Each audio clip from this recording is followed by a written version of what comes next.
Alan. Hey, good evening. How are you? Yeah, good.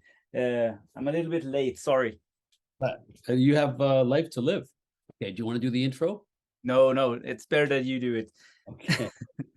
Well, hi everybody, and welcome to round 6 of Two Takes on 10 Records, or alternatively known in Sweden in the Swedish Let's Talk About Vinyl Records. Actually, I don't think that was Swedish. I think it was English I just said, but Yeah, I guess so.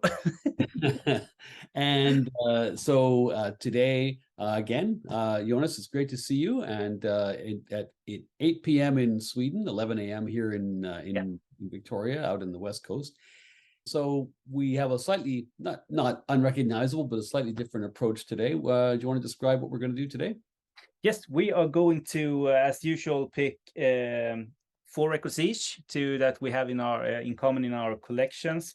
Then we are going to show each other one surprise record. And I think we said in the middle of all this, we are going to cut things off with our 3 best finds of 2022. That was 4, I guess. Yeah, exactly. So that's and I mean, shit, 6 videos already. It's kind of crazy. It's legendary now.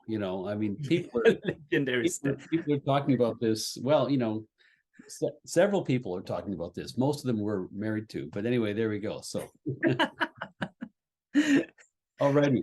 So I think we're gonna kick it off with you, aren't we, Jonas? So how about it? I'm gonna start with a record that is, talk about cult status. I'm gonna talk about Pet Sounds by Beach Boys, and this is how that looks. What is that? What are you holding? Yeah, I know. When you sent the text to me and said that we could show Pet Sounds to talk about that, I thought it was perfect because I have had sort of a recent reissue of Pet Sounds up till maybe 3-4 weeks ago, something like that. Then I got this one. This is Carl and the Passions So Tough. It's a twofer, so you got this Carl and the Passions on the first side and Pet Sounds on the second side. And the reason I bought this is because there's a guy, I don't know if you know him, but there's a guy in the States called Michael Fremmer. And he is well known in sort of audiophile communities, stuff like that. And he has his YouTube channel called The Tracking Angle, I think. He wrote for Analog Planet. And he said that this is by far the best pressing of Pet Sounds. This is the best sounding edition ever of Pet Sounds. Wow. So I had to, I think I paid, like, in near mint condition on the records, I think I paid like €8 or something like that for this.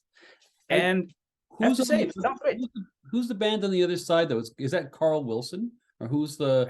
I think that it's Pet Sound or Beach Boys, but just one of those, like, it was released in 1971, I guess, or 72 maybe. Oh yeah.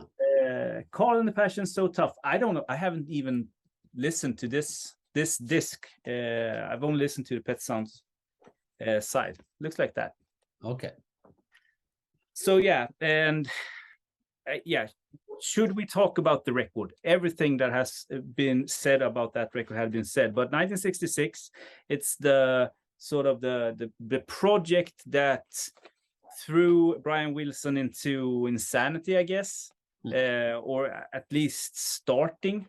I think that the other boys in the Beach Boys were touring, and Brian was staying at home recording music. So yeah, and Pet Sounds is said to be one of the best records ever recorded. I don't know about that. I don't know if I agree with that. I don't know if I agree that it's one of the best 60s records, but it's a great record. So yeah, what's your take on Pet Sounds? First of all, I'm fascinated by the copy you have. That's excuse me. That's a very cool thing to have. I'm in the middle of what I think is a lifelong struggle to hear what other people hear when they hear Pet Sounds. Yeah, exactly. I think it's got a great song at the beginning of each side, albeit, not necessarily the most sophisticated, lyrically compared to some of their competitors.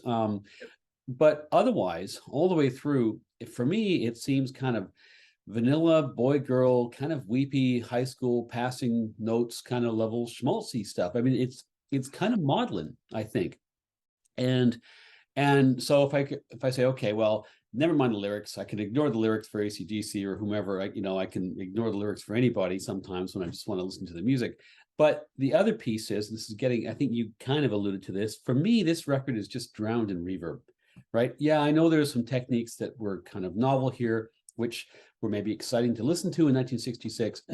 But in general, I just find that it sounds overproduced. And I think, the melodies are fine, but it is kind of schmaltzy. It's a bit of a downer as a record. It feels like you're talking to a guy, at like a university party. He's just been dumped by his girlfriend, and this is the record that you get, as he talks through his beer, right?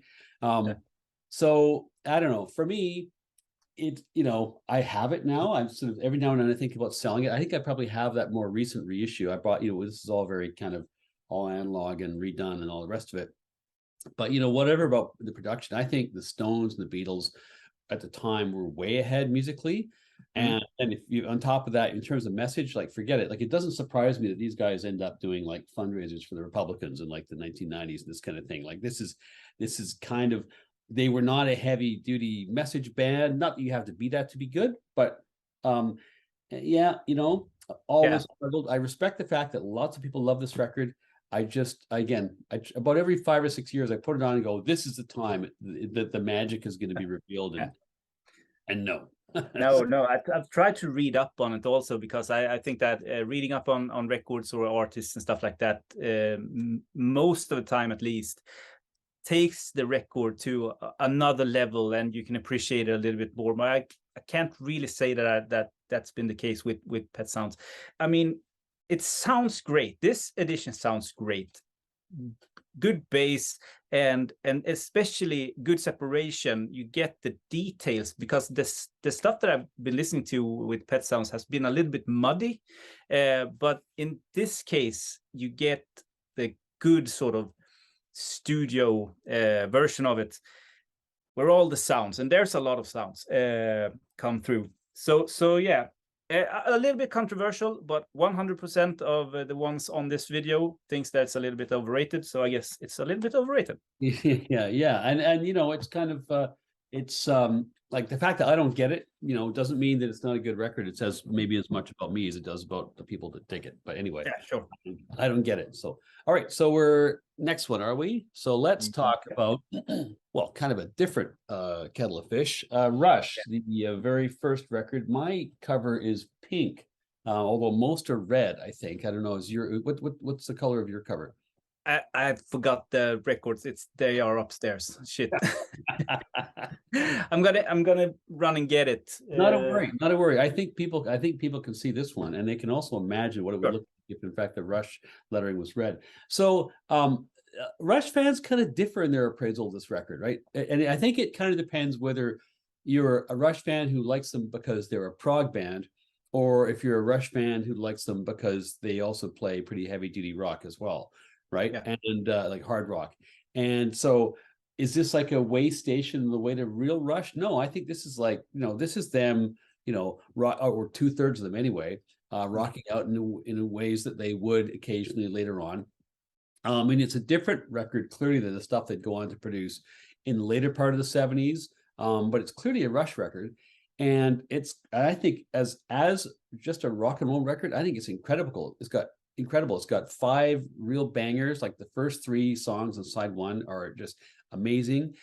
In the Mood, which is kind of poppier on side 2, and then Working Man, right, which is a song that really blew them open and raised their profile as a band.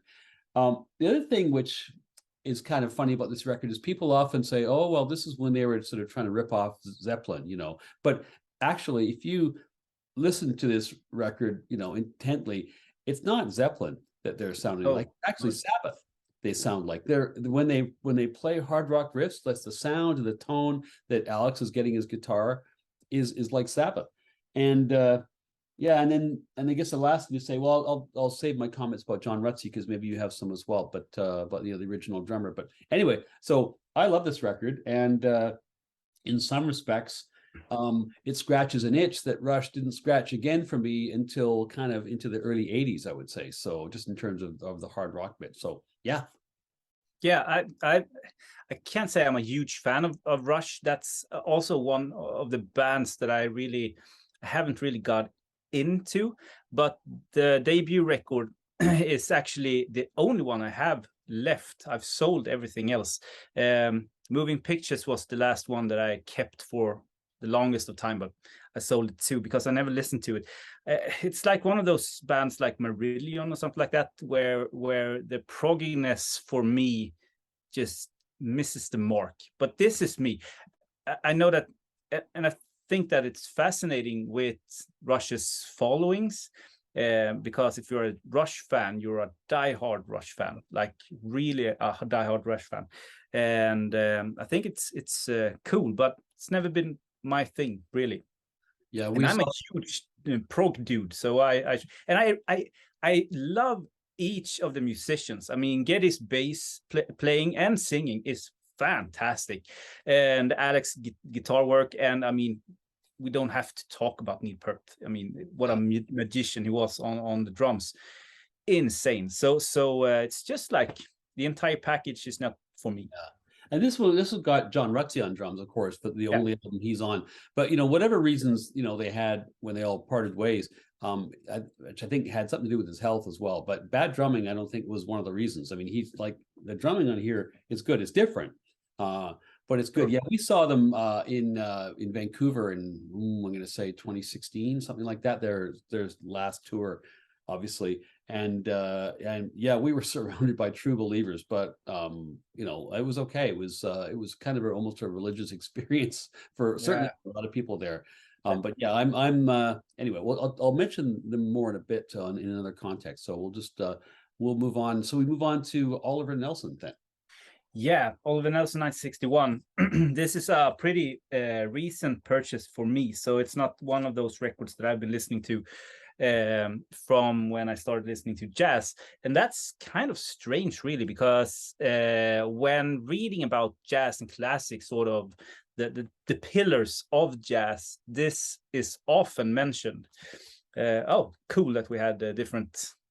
Yeah, this is like a early 70s Japanese press. So it's got, I don't know, you've got, is that this is the most recent one on Impulse, 2022 or 2020, or late 21 maybe. Okay. I've got the red label with the ABC and all this, like the early 70s. I think it's like a 70s. That's awesome.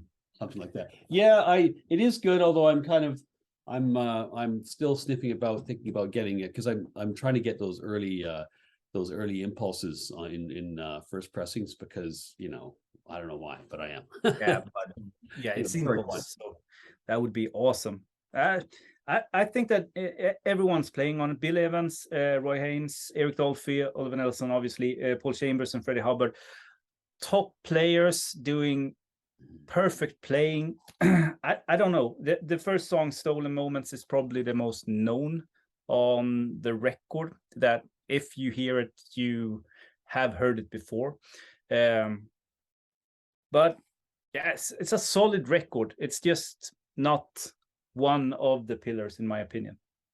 And that cover artwork that you have is better than this one. That's a beautiful artwork. Yeah, I do like it a lot. But I forget which one is actually the definitive version. Actually, I think that this is the first one. Is that still a first pressing you have there, though? Is it? Sorry. No. This is they are doing, like, Impulse are reissuing stuff now, and I don't know who's doing the reissues, but they're doing awesome reissues. Yeah, I've got a few of those as well. So it's one of those. Okay, maybe I'll grab that. But yeah, so this, I mean, it's this was one of the very first Impulse records that I gathered, and I was a bit surprised by it, because I was the other stuff I knew on impulse was stuff like was Coltrane, right? And Yeah. well, this is not Coltrane at all. I mean, he's an arranger. He goes on to have, like, to do TV and film arrangements and all the rest of it. So this is all about the production and the arrangements, but well, not all about, because as you say, there are these incredible musicians on there, right? And Yeah. you're right. I think it's hard to look past Stolen Moments as like the standout track. Freddie Hubbard is just crushing it there. Eric Dolphy is playing this amazing flute. There's another track I really like on side 2, which is Yearnin', which is like a nice slow blues. But there's tons of variety on this record, and it's and when I first put it on, I'm like, oh, this is okay. But actually, I find myself the theme to Stolen Moments just pops into my head like all the time. Now it's just one of those. It's like an earworm. And so it reminds me of anything. It reminds me kind of the work that Gil Evans did. It's where it's very arrangery. If that's a word. That's a word. Definitely a word. But it is. I think it's a great record, and it's one that I think kind of certainly grows on me over time. So yeah. Yeah, and I love Freddie Hubbard's playing. I think that Freddie Hubbard is one of the best trumpet players. At least for me, one of the most interesting trumpet players out there. Just a fantastic tone. Yeah. Yeah. Technically brilliant too, right? We'll talk about in a little bit, but yeah. Okay. So anyway, Oliver Nelson. So I gotta get my just have to say we have a fantastic lineup today. We do. Really good. These are all, there are no duds, no well, unless you count Pet Sounds. Yeah. When it comes to sort of talking wise, we don't have any duds. No, not at all. All right. So the next one we're going to talk about is this little known record by Herbie Hancock, Headhunters.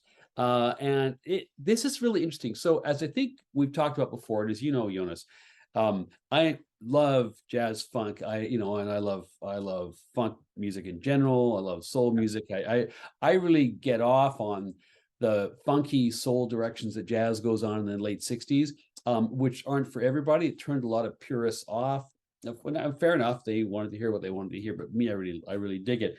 And so if you were to type in, into Google, what's the most famous jazz funk record, or the best jazz funk record, this record good chance it would be the first hit that would come back. Although this isn't even the best jazz funk record that Herbie Hancock did, right? Which I would say is Manchild, right? And I don't think it's the best jazz funk record that the rest of the band did, because the first Headhunters record, which of course is like the band that was backing up Herbie here, and they go and they make with Mike Clark, incredible drummer, right, and Bernie Maupin and those guys, like the records they put out are way funkier, just really quite trippy. The problem I have with this record, to be clear, it's a great record, right? But the problem I have with it is, well, first of all, it's pretty heavy on the jazz and the funk, but it's kind of heavy on like sort of Herbie's kind of space jazz, techie, millions of keyboards, millions of synths. Like he's in the middle of a candidly kind of drug-fueled kind of orgy of technological exploration in the early 70s. And so the percentage of this that you can actually dance to is actually pretty low, because it's he's doing all kinds of really out there soloing, but some of it sounds really harsh to me. Like his keyboards sound kind of harsh, and I like I feel like he needs a bit of an editor, right? So Chameleon, there is actually an edited version of Chameleon, which I much prefer to the full-length version on the record, because the full-length version has these extended solos that he does that I do not think are that musical and that beautiful. And people are probably going to be slay me for saying that, but I really I don't think that full version is great. And I also think the army of synths that he has on Vein Melter is a little much. Had he had a better, had a producer that reined some of that in, or if he chose to rein some of that in, I think I would have liked this record a lot better. But you can say it does have some great moments on it for sure, particularly the back in that riff, and it leads on to lots of great music from all the people in this record, whether it's Herbie or the other people in here. So yeah, I'm of two minds about it. How do you feel about it? Yeah, I love it. I think it's a brilliant record, but just as you say, I don't think that it's Herbie's best record. And I haven't listened really to Headhunters and explored every individual on that sort of list, so I don't have much opinions about that. But it seems like a record that sort of runs with what Miles was doing with his fusion work, working with fantastic musicians, making his own thing, and then Herbie took that and he developed the fusion, maybe going a little bit more towards the funky side. Miles also did the funky funky stuff with on the corner, but yeah, it's if you're going into jazz, I guess that this is a pretty good starting point. And you can sort of research Herbie's back catalog and what he's been playing on before, but also going forward. And I totally agree with you on the sort of the techness of it. And he really went bananas, didn't he, in the late 70s and was it early 80s when it got really like Future Shock, I think it's one of the records called. Can't listen to that. I would say too, he does an updated version of Watermelon Man on here, which is that actually is. Do I like it better than the original? I don't know, but it's certainly a very inventive update and a really different take. So I think that's kind of cool about this record as well. So he had a little bit of a hit with that, didn't he? When it came to this version of well, that was how originally the original version is how he made all his money, right? Okay. If you read his autobiography, he's like basically Watermelon Man saw him through the 60s, just the royalties off that track alone, because not only did he make money off his recording of it, Mongo Santa Maria sure. It was a huge hit, and he basically lived off the royalties he got from Mongo's version, and I think like 60 other people covered it or something. So it's I need to read that book. Yeah, it's a good one. It's an interesting insight into Herbie, and you talk about that obsession with keyboards and stuff. Well, it comes out loud and clear. They're long patterns, and then we plug this in, and then I wanted to get this version, and then the box arrived. Well, we had to redo the trail, this kind of stuff. So anyway, it's not quite that bad, but it's anyway. Sure. My turn. Yes. Still going strong with the jazz, I guess. This is one of my favorite records, just period. And it's been like,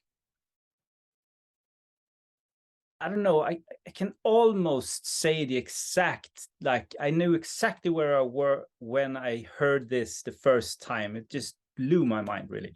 Mingus, this is the Black Saint and the Sinner Lady from 1963. 2 or 3. I can't remember. Something like that. 63. 63, but this is a Japanese pressing. So this is 63. And I think this is the 70s sort of something. This is the one that you had with Oliver Nelson. That's the 70s Impulse repress. Yeah.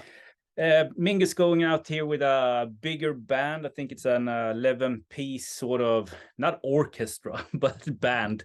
And it's said to sort of mix different styles and genres, especially, obviously jazz, but classical music and also African sort of rhythms. But he says in a sort of interview or something like that, he said that it's a folk record, but maybe Mingus folks. I think it's a fantastic 10 out of 10 record all the way through. I love this record. One of the best jazz records and one of the best records ever recorded. It is a remarkable record. I've only had this record now for about 3 years, and I probably listened to it 4 or 5 times, I think, and I'm still groping my way towards what my view of it is. But it was one of the first, because I got into Mingus kind of late, and it wasn't the first Mingus record that I heard, but it was one of the earlier ones that I heard, because I've only really been collecting recently,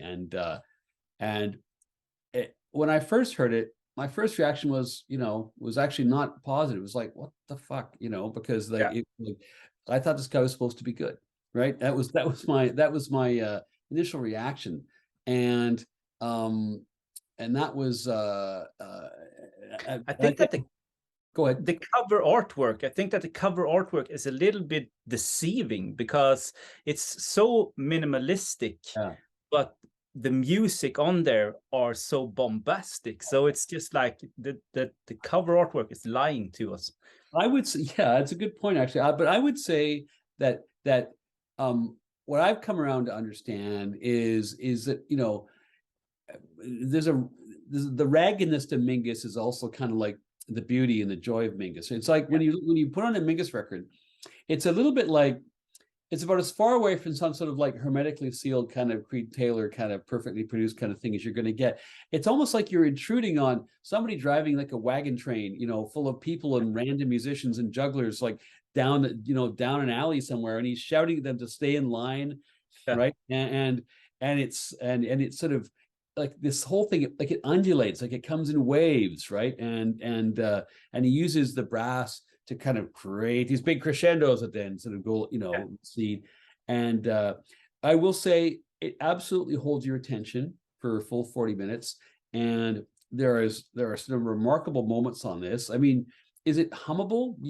Not particularly, right? But that's not the point, I don't think. It's sort of, I don't even know if I can say what the point is, but all I can say is it really is, it's an unforgettable record, and it always brings you back thinking, okay, what am I going to hear this time?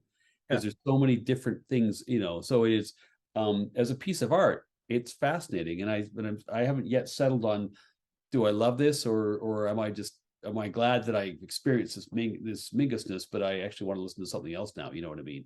Yeah. So, yeah. Sure. It's a little bit like his autobiography. What is it called? It's called Beneath the Thunderdog. It's unreadable, but maybe it's because I'm not like English is not my native language, and I read it in English, but it's so out of control. But then again, it's just like his music. It's chaotic and beautiful at the same time. And I've been going back and forth on getting the reissue. They put out Black Simulator and Mingus x5 on the same reissue, and I bet they sound fantastic. But I've played my copy of Black Simulator so many times that I sort of got used to the pops and ticks and stuff like that, because it's not a perfect copy. So when I listen to it on, say, Spotify, I sort of miss the pops and the ticks.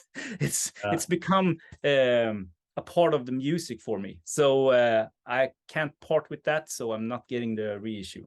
Yeah, there you go. Okay. Anyway, should we do the best of?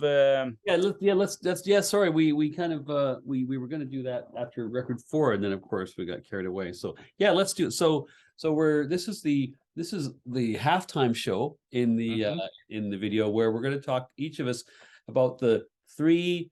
I guess I was thinking the 3 records that I've gotten in calendar 2022 that I've been most excited about, and have really been the happiest to have acquired.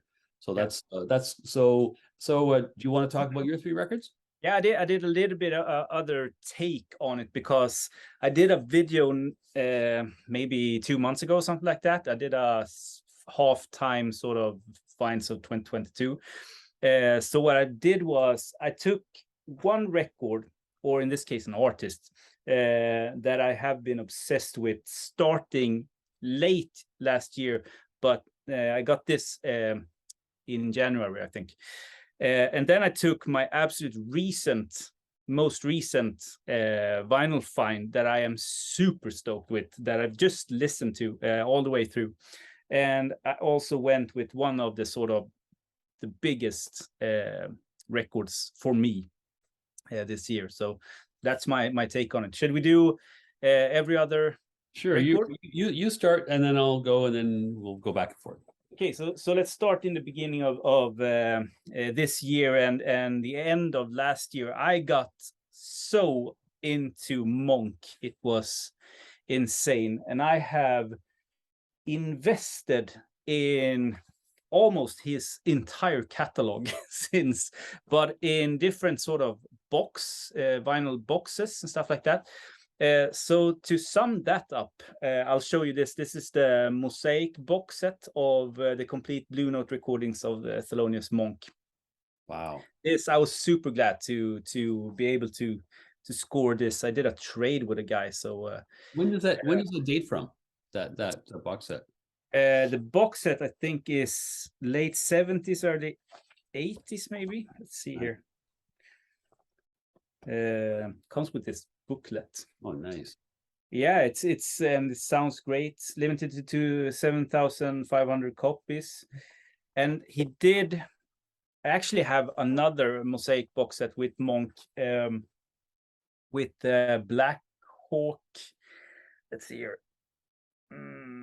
I don't know the label, but he did later in his life, he did a stint of records, which is just so, but they did a Mosaic box set of that too, which I have in my to listen to pile. But yeah, so Monk was one of the artists, and this is definitely one of the best finds. How many LPs are in that? 4, I think. Yeah, 4. And it sounds great too. For what it is, it's recorded in the sort of 40s, I think. So, yeah, pretty exciting. So the first one I'm talking about is less exciting than that, but it still was it was a great thing to get. So I am a big Sonny Rollins fan, as I think you are, and other people are as well. And and his 50 stuff I absolutely love, and I'm also a huge fan of contemporary records and the production values that they managed to achieve there. And of course, the great coming together of all of those different things is his record Way Out West, which was kind of a one-off because he happened to be in town. I don't know if he was playing with Miles or I think maybe he was, but anyway, he happened to be in town. Les Koenig buttonholes him, says, "Let's make this record," and he shows up and they make Way Out West, which is his trio record, which it was kind of wild as well. But I had like I forget how I came into it, whether I bought it in a sort of a moment of rashness or somebody gave it to me. I can't remember, but I had like one of those bullshit Russian knockoff, wax time kind of releases, which did not sound very good at all. And I did a bit of research, and what I found is that yeah, you can go and try and seek out an original pressing, but it's going to cost you a lot of money. But there is an original jazz classic pressing from, I think, 88, which had, as all the reviews online said, this has like breathtaking sound. Well, I'm here to say this absolutely has breathtaking sound. This is cool. It's remastered by a guy called Phil Delancey in Fantasy Studios in Berkeley. And you can get this still. You can pick this up for $20-$30 if you're clever on Discogs. It sounds incredible. So this is so it's like whatever, 88 or 89, the original jazz classics version. So again, not a very remarkable find in some respects, but one that where it really was an incredible value for the very little money I paid. So so that's there's number one right there. That's the first thing I'm gonna do. Right when we cut this off, I'm gonna go out on Discogs and buy it, because when this is released, everyone is rushing to Discogs to buy up all the copies. So I'm gonna we'll create a stampede with our recommendations, Jonas. So what's next for you? Okay, the next one, obviously, I mean, this is I think it's a second German press that I found with an intact banana. So obviously one of the best finds. I mean, you gotta love an intact banana. You gotta love an intact banana. Yeah, that's what she said. Yeah. This is not. It's the airbrushed backside and stuff like that. So, but in my opinion, getting this was not getting a record. This is a bloody institution. It's a piece of art. Yeah, it's an artifact is what you've got. Yeah, it's an artifact, exactly. So I have it on I have a small sort of grail wall that I've built, so I can put like 9 records up, and it's never gone off the wall. Nice. It's up there all the time. So, and I think it's gonna stay there. So here's a record that I just picked up the other day. When I just happened to be at a little record shop called Vinyl Envy, which is a little record shop here in Victoria. And this is a 1961 UK pressing of Art Pepper's Getting Together. Now, he of course has a famous record called Art Pepper Meets the Rhythm Section, where he is paired with Miles Davis's then rhythm section in, I think, 56 or 57, something like that. This is kind of round two of that, because this is now, I think it was done in 59 or 60, but he's now with Win Kelly, Paul Chambers, Jimmy Cobb, and Conte Candoli, whom I know less well, but basically with Miles's now rhythm section, right, at that particular point. This sounds, first of all, musically, I actually like it better than, maybe I've just heard Meets the Rhythm Section too much. I find this more interesting, more subtle, more kind of mature, and less kind of sort of chirpy happy than the previous one. But the sound quality is just out of this world. There's just once again, it's that contemporary studio and Koenig and Dunan and like working miracles. Love this, and it's got a beautiful, nice, heavy feel to it as well.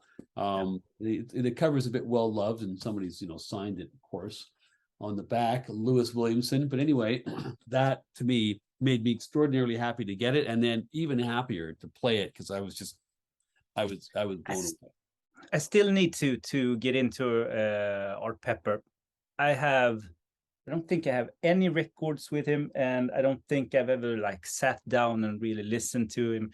And I read a lot of jazz books, and people are saying that the Art Pepper autobiography is the best book to read about jazz, and I haven't read that too. So I have a lot to explore. He confesses to some crimes in that book, and but also the thing about Pepper too is his 50 stuff is great. He's like, his story is, he's battling heroin addiction the whole time, right?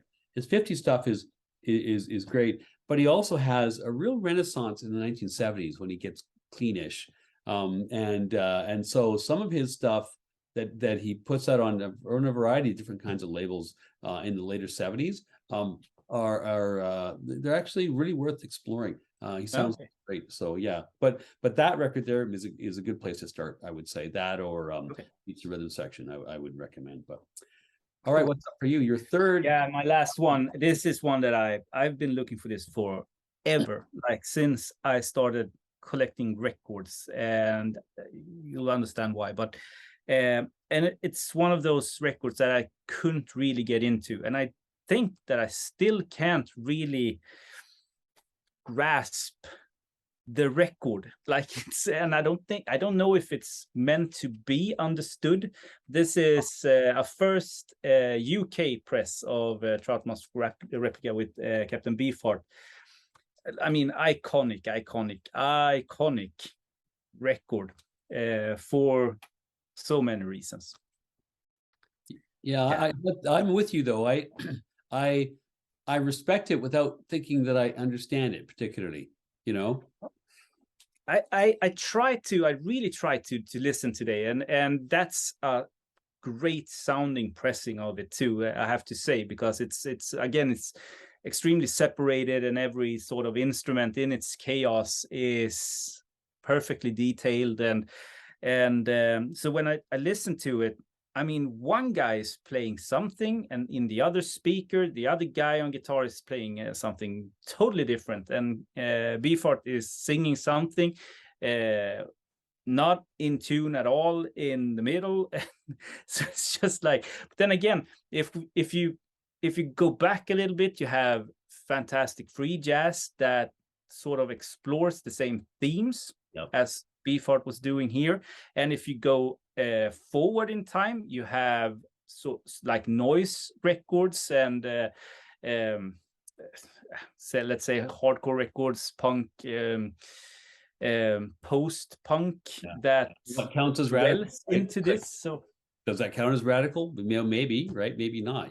Yeah, maybe. I don't know. I don't know what to, and it's such an mythical record also. Like, I've read so much about this and the recording, and that he locked the band members in the house for a year, and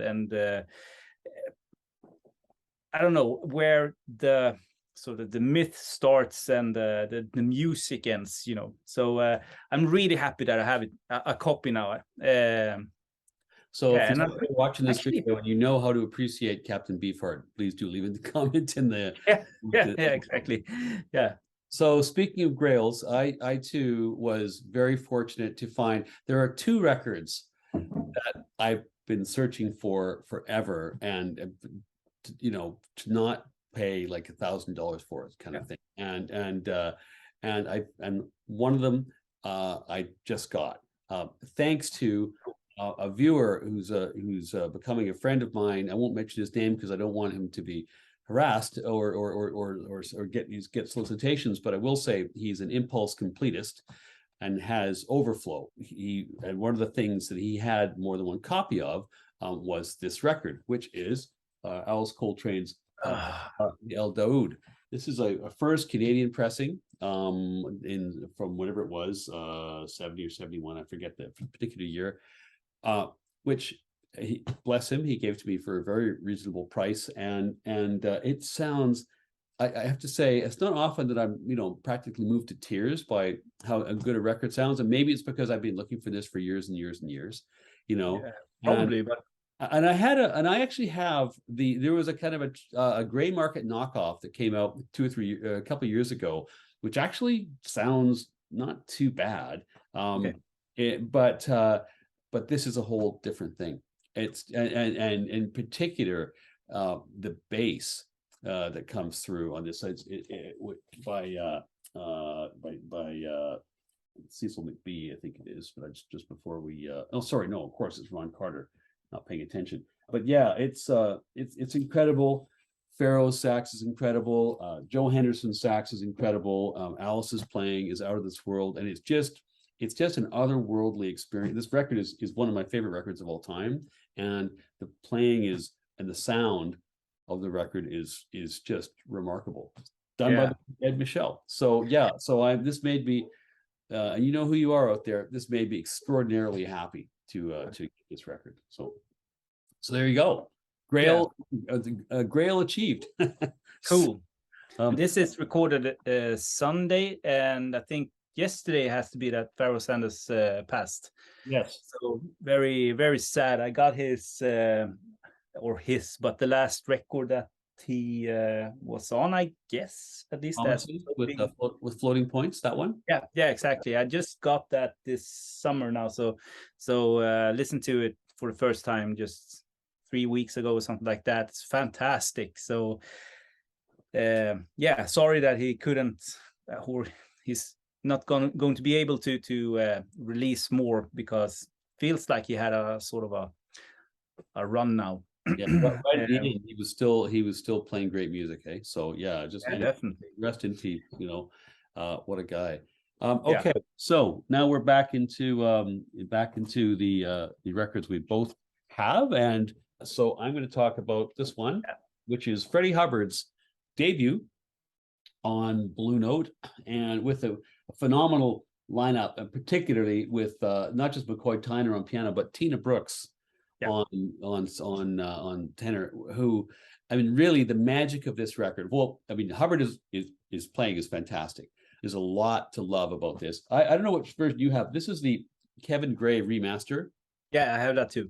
Yeah, it which is lovely, and it's funny because I just put a video up last night, which was on with all my oldest records in my collection, and it's funny because they were almost all West Coast jazz, right? But all from like early 50s, this kind of stuff. And I'm like, well, that's weird. Why don't I have it? And I realized, of course, that all the Blue Notes from the 50s are so expensive that I never bothered to get them because their reissue series, although there have been some troubles, some of the reissues are really, really great, and I've gotten those. So I have no Blue Notes from the 50s, but I've got a whole bunch of contemporaries, and fantasy and this, that, and the other.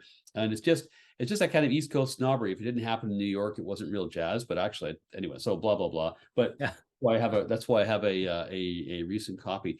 I love the pairing of Brooks and Hubbard.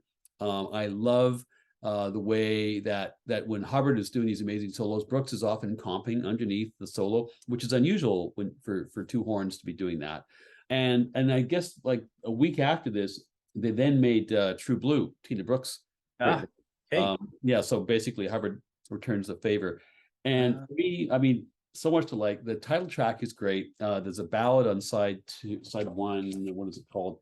But Beautiful, which I think is great. But side two, I think, is where you hear the full range of Hubbard's ability. On his debut record, with just magic. So love this record, and obviously so much more to come from him. What's your take on it?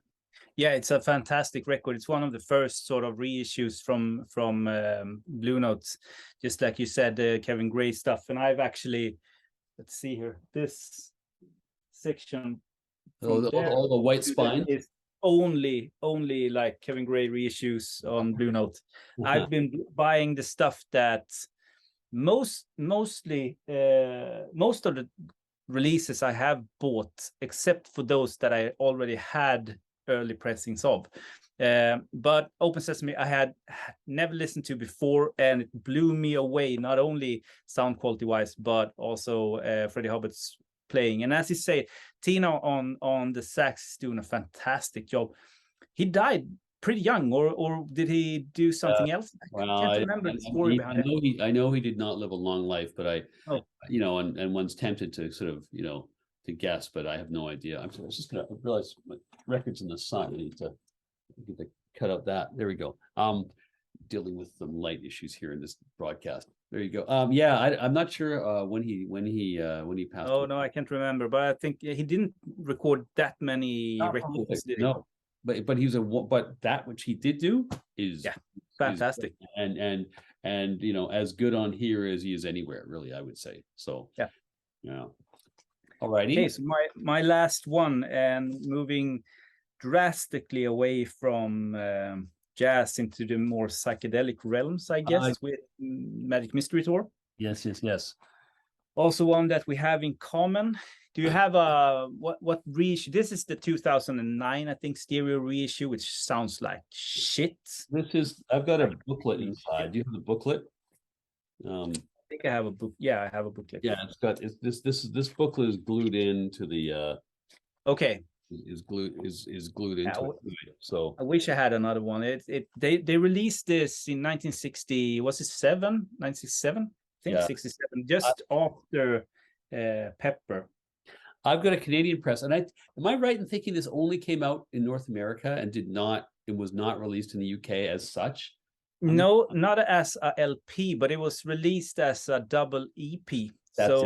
But I don't know if the tracking order or the tracks were exactly like, because Polyphone and Capitol, they did sort of the US versions and the UK versions, and Beatles had a lot of singles, I guess. So they just picked some.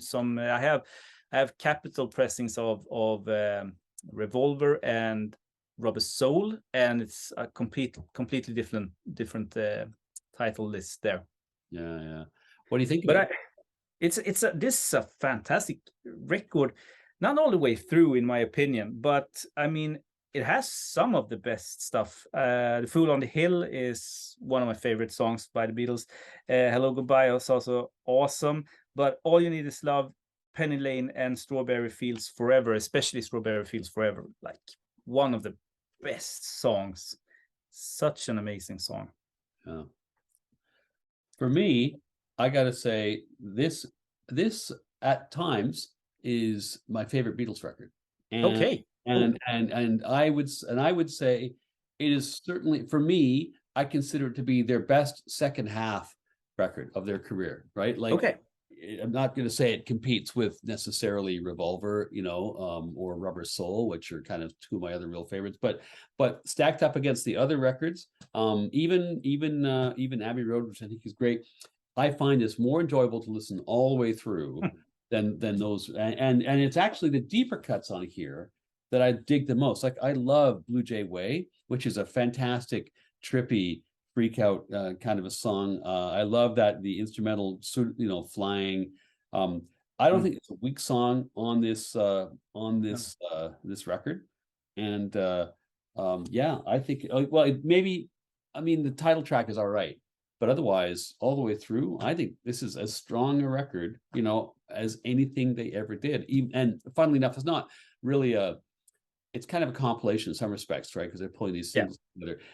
But the other thing, which I think is kind of why this is good, is when Brian Epstein dies, that's when the Beatles start to unravel. But he'd only just died here, right? So they're still very much functioning as a band when they're making all these tracks, and so it sounds cohesive in a way that the White Album a year later, which they basically make 6 months to 8 months later, not right. This is much more coherent sounding group, like a group. I'm not a bunch of people just trying shit in the studio, right? That's why I love this record. So anyway, it's the theme for the 6th episode is controversial. It seems like that anyway. We have controversial sort of statements on classic records. I love it. Well, I mean, I don't know how controversial that is. I think I get a feeling that people are feeling the love for that record more and more. All right, so the last record that we have lined up, that we both have, is a real fave of mine, Band of Gypsies. And I'm going to say something else a little bit controversial here, because at times, for long stretches, this is actually my favorite Hendrix record. As much as I love Are You Experienced, as much as I love Axis, and as much as I love lots of big parts of Electric Ladyland, I made a remark in a video like a while back that I said, as much as Mitch Mitchell is a great drummer, which he is, I dig the funky sound that Buddy Miles and Billy Cox bring. So it's a very different band, right? And Noel Redding's not really a bass player originally; he was a guitar player, right? So he's okay. Mitch Mitchell is incredibly talented, but very kind of jazzy and very kind of frenetic drumming, and because Jimi, kind of speaking of Pharoah Sanders, because Jimi often gets a bit free jazzy when he plays, and I would say he's obviously, greatest guitarist ever, or certainly in the, in a group of one, and in that category. But he, in his sort of more virtuoso moments, he'll sometimes depart the beat and go off and do this, that, and the other. And I never felt that Mitch and Noel do a very good job of kind of keeping the groove. Like with Pharoah Sanders is going to play, wild ass shit as he would. You need a Cecil McBee, right? And along Liston Smith and people like that to kind of keep the groove going. And I never felt that Mitch and Noel did that as well as they might have done. Whereas here, you totally get that groove going, which I think is a better foundation for him. Whereas like you're talking about Rush, sometimes it's like three guys all doing the same thing, doing virtuoso stuff at the same time. It's like, it's too much going on. People don't really like the background singing that Buddy Miles does. I can kind of get that, and I don't think that Buddy Miles tracks in here are particularly great. But who knows? I love the riff on that Machine Gun. That is, I mean, this is arguably his greatest ever performance, right? And captured anywhere. Power of Soul is an incredible track, and those are 3 long tracks, right? And it's great music. So yeah, I mean, is it his best? I'm not going to say it's his best. Have I liked it more than the others for long stretches of time, going back and forth? Yeah, I have. So yeah. Anyway, what do you think? Yeah, it's a fantastic record. It's maybe the one that I've listened to the least of his records, and got me to obviously buy Buddy Miles records also. Is this the final Hendrix record that he put out? It was the only official live release. I think it came out before he died, because it's recorded New Year's 69-70. So he dies in September 70. So it must have been released in early 1970. So it's an official canonical while he's still alive release.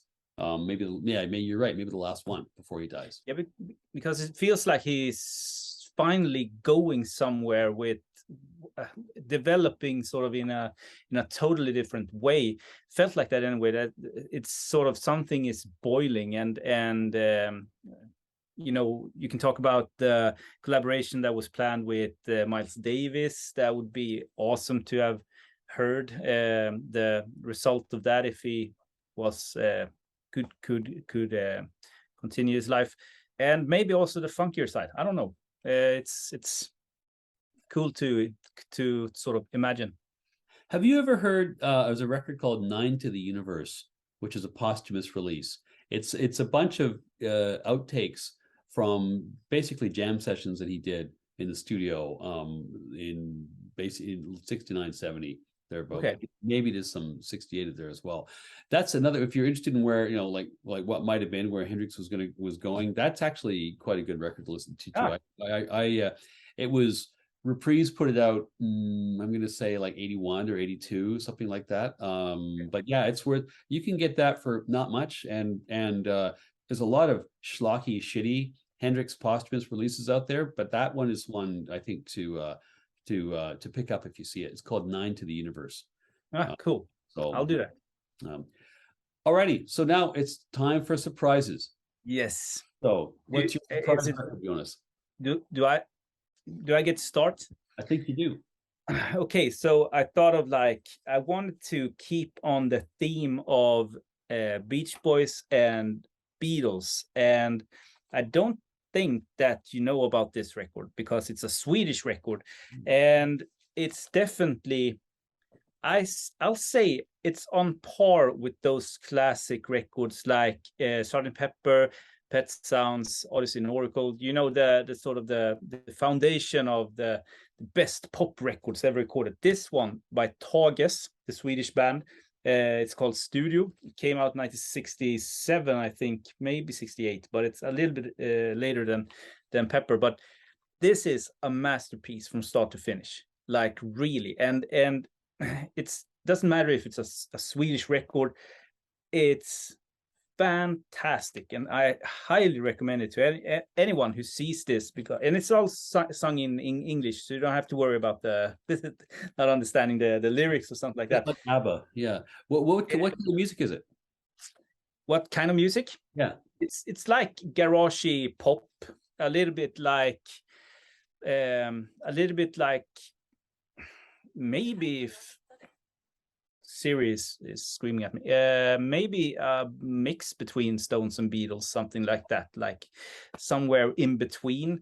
They definitely stretch what they can with the funds that they have when it comes to the studio sort of production. But the music is still very sort of wild in a way.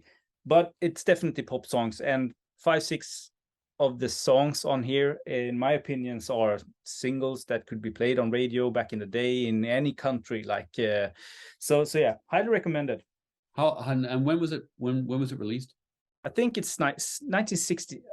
I'll say 1967. Oh yeah. I think it's 1967. Yeah. Bodes well. And still, this is it's been quite rare. It's like it's in the Pocora Records books, and it's when it comes to Swedish sort of beat and mods, when you talk about those rare records from Sweden, it's mentioned, but it has a little bit of a down period, I think, right now. So you can get it pretty cheaply, and there's a reissue that is more pricey than a good original press. So it's like, yeah, now's the time to get it also if you like it. Just like you, I'm going to shop now before we put the video up, before there's a run. Yeah. Well, thank you. So Tages, Tages, noted. Tages, yeah. That's a great recommendation. Okay, so my surprise is another of the records which my friend who with the Great Impulse collection was able to part with, and it's this one, which I got in part for the music, but also partly because it has just a legendary cover, and it's kind of a rare and somewhat obscure Impulse release, and it's this one. It's cool. Danny Richmond's. Do you have this one? No, but I've seen it, and I've yet to listen to it, but it's one of those that I've seen. Yeah, it's Danny Richmond's in jazz for the Culture Set, and so Danny Richmond, there he is. There, I'll show you a better picture. Hang on, he's well, there he is. It's the gatefold there. There he is drumming. And as you can see, there's also Jackie Bayard is the top there, and then Toots Thielemans, and I think it's Cecil McBee is co-playing bass. There's a bunch of other people in here as well. But those are I guess the main. Willie Bobo, the percussionist, is also on here as well. It's a funny record. It's like if you know the Impulse catalog. Sorry, go ahead. Oh, was he the guy who played with the Art Ensemble of Chicago, Willie Bobo Shaw? He has a record called Spanish Grease on Verve, which you may have heard. Okay. So well known. And he was a late 60s, kind of that cusp between boogaloo and salsa in the whole New York Latin scene. That's kind okay. No, I'm thinking about another guy. I think at least. Sorry, continue. No, it's fine. And he was, and Willie Bobo was like a big session guy doing congas and bongos and things like that. I don't know how much time you spend immersing yourself thinking about the Impulse catalog as a whole, but it's interesting because there's most of Impulse is kind of, throughout its history is like kind of cutting edge jazz, right? Moving the boundaries, but also really, and then there's also a subset of like bringing in, old name, famous old jazz guys to do kind of one-off reunions, which are a lot of cool records there. But there's also like a subcurrent of kind of schmaltzy, weird, sort of poppy kind of one-off records.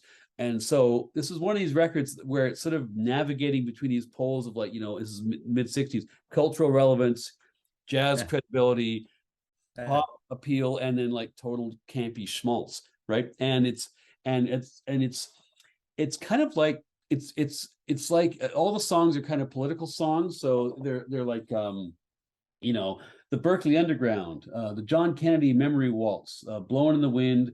But there's also like a really weird cover of Chuck Berry's Sweet Little 16.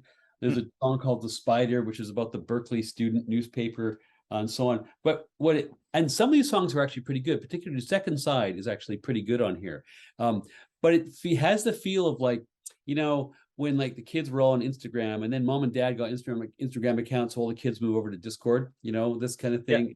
Yeah. So it's got this is like the mom and dad get on Instagram kind of record, right? Where it's a bunch of older jazz musicians trying to write and play music that would appeal to the kind of the young Berkeley counterculture kind of set. And it sometimes the arrow hits the board, but it doesn't always hit the board. So but even forget all that. I just love the cover. The cover is awesome, absolutely incredible. So one of the real kind of one-offs and a sort of a famous and this is I think a first press, or is it a first press? I can't remember. I think it's an early it's a Canadian so there's a Canadian they use the same stampers, but it's a Canadian press. Spartan Impulse puts out although if you just a pro tip, if you see a Spartan release of an Impulse record from the right era, buy it because the quality is usually very, very high. So cool. Anyway, so that's my surprise there. So is that it? Have we come to the end? I think that's it. Wow. Well, we made it. We did make it. Okay. Well, look, Jonas, this was fun. We'll have to do it again. Alrighty. So thanks everybody for watching, and it's goodbye from Canada. Yeah, and Sweden. All right. We'll see you next time. Okay. Cheers. Bye. Bye-bye.